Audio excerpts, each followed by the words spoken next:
हाय अस्सलाम वालेकुम एवरीवन। आज हम CSS ट्यूटोरियल पे एक नई प्रॉपर्टी जो है उसको ऐड करेंगे जिसका नाम है ओवरफ्लो। ओवरफ्लो बेसिकली एक प्रॉब्लम है। सपोज दैट हमने एक डिव बनाया जिसकी हमने एक पर्टिकुलर हाइट रखी है जो है 150 पिक्सल, और जो हमारा डाटा है वो बहुत ज़्यादा है। तो क्या होगा कि वो उस बॉक्स से बाहर चला जाएगा, और हम अपने उस डिव की या उस बॉक्स की जो हाइट है वो उसको इंक्रीज नहीं करना चाहते, तो उसके लिए हम ओवरफ्लो प्रॉपर्टी का यूज़ करते हैं। जब हम VS कोड में जाएंगे तो हम ज़्यादा अच्छे से समझेंगे कि किस तरीके से ये प्रॉब्लम हमें मिलती है और किस तरीके से हम उसको ठीक कर सकते हैं। ओवरफ्लो में हमारे पास मज़ीद प्रॉपर्टीज़ आती हैं जिनमें सबसे पहले है हिडन, कि जो भी डाटा बॉक्स से बाहर जाएगा उसको हम हाइड कर सकते हैं। या फिर हम स्क्रॉल बार्स लगा के जो स्क्रॉल प्रॉपर्टी है उसको यूज़ कर सकते हैं। ऑटो कर सकते हैं। ऑटो में एक्चुअली ये होता है कि जब डाटा जो है वो बॉक्स से बाहर जाएगा तब ही हमें स्क्रॉल बार्स देखने को मिलेंगी, अदरवाइज हमें स्क्रॉल बार्स देखने को नहीं मिलेंगे।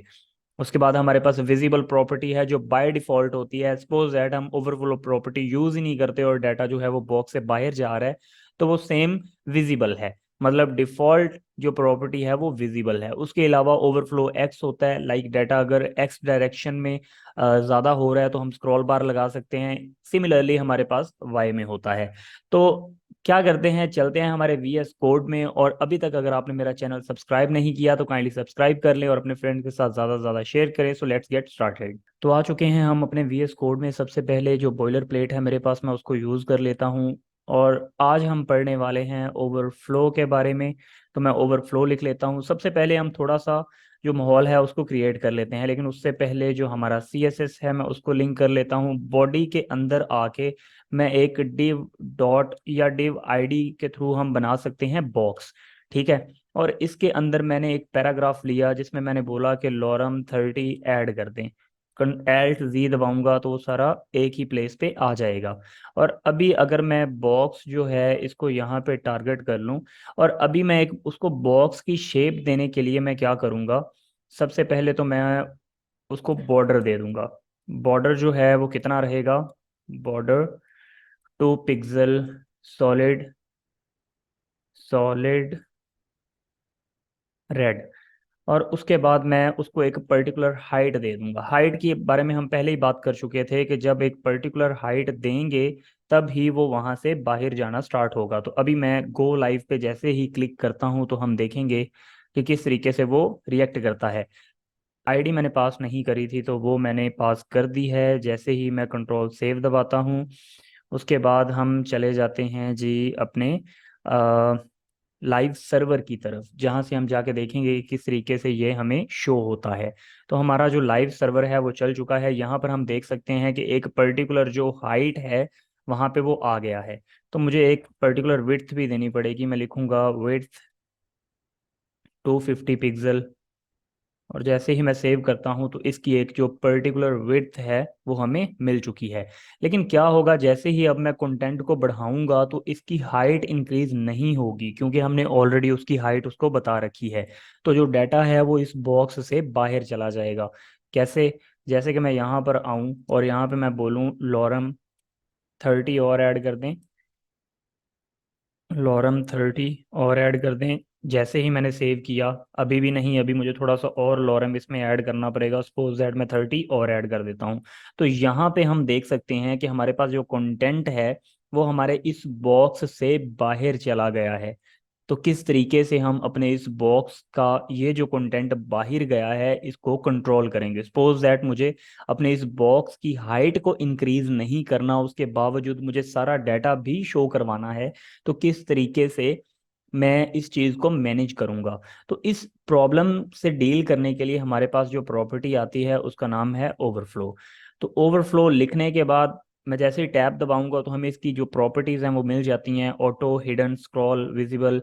तो सबसे पहले हम हिडन की बात कर लेते हैं। जैसे ही मैं हिडन पे क्लिक करता हूं अब जो डाटा बॉक्स से बाहर गया वो हाइड हो जाएगा, वो कहीं पे भी डिस्प्ले नहीं हो रहा।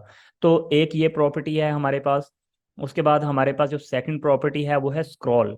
जैसे ही मैं स्क्रॉल करके सेव करता हूं तो मुझे एक स्क्रॉल बार जो है वो देखने को मिल जाएगी। एक स्क्रॉल बार जो है वर्टिकली है और एक हॉरिजॉन्टली है। हॉरिजॉन्टली तो हमें इस टाइम पे शो नहीं हो रही, उसकी रीज़न ये है कि हमारा जो विड्थ है उसमें कंटेंट आगे नहीं जा रहा, सिर्फ सिर्फ हमें वर्टिकली ये प्रॉब्लम देखने को मिल रहा है।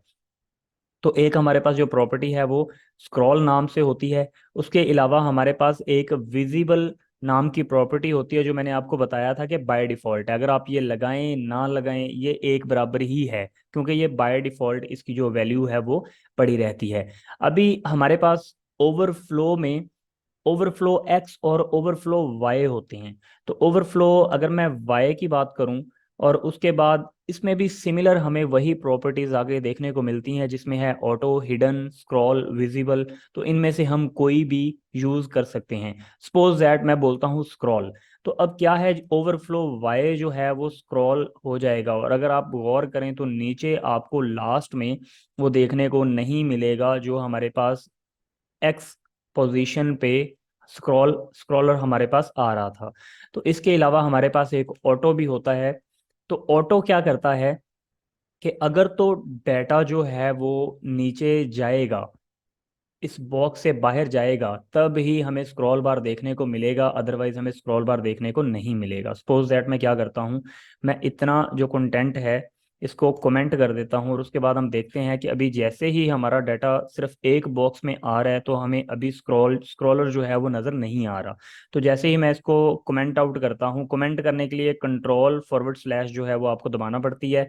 तो अब अगर मैं आपको दिखाऊं तो यहाँ पे दोबारा स्क्रॉलर जो है वो आ चुका है। तो ये हमारे पास जो एक्स जो हमारे पास ऑटो प्रॉपर्टी है उसके मदद से ये हो रहा है। अब जितना भी प्रॉपर्टीज इम्प्लीमेंटेशन होगी वो हमारी वाई डायरेक्शन में होगी। सिमिलरली अगर मुझे एक्स डायरेक्शन में जाना है तो मुझे ऑब्वियसली वहाँ पे एक्स लिखना पड़ेगा। तो हमारे पास जो एक्स प्रॉपर्टी है इसको समझने के लिए मैंने ऑलरेडी एक इमेज रखी हुई है। तो हम क्या करते हैं कि हमारे पास जो index dot H T M L है, तो पैराग्राफ जहाँ पे हमारा खत्म हो रहा है वहाँ पे मैं आई एम जी लिख के जैसे ही टैब दबाऊंगा तो वो सोर्स पूछेंगे, मैं ओवरफ्लो लिखूंगा तो वी एस कोड जो है वो मुझे बता देगा कि overflow dot P N G के नाम से आपके पास एक फाइल पड़ी है।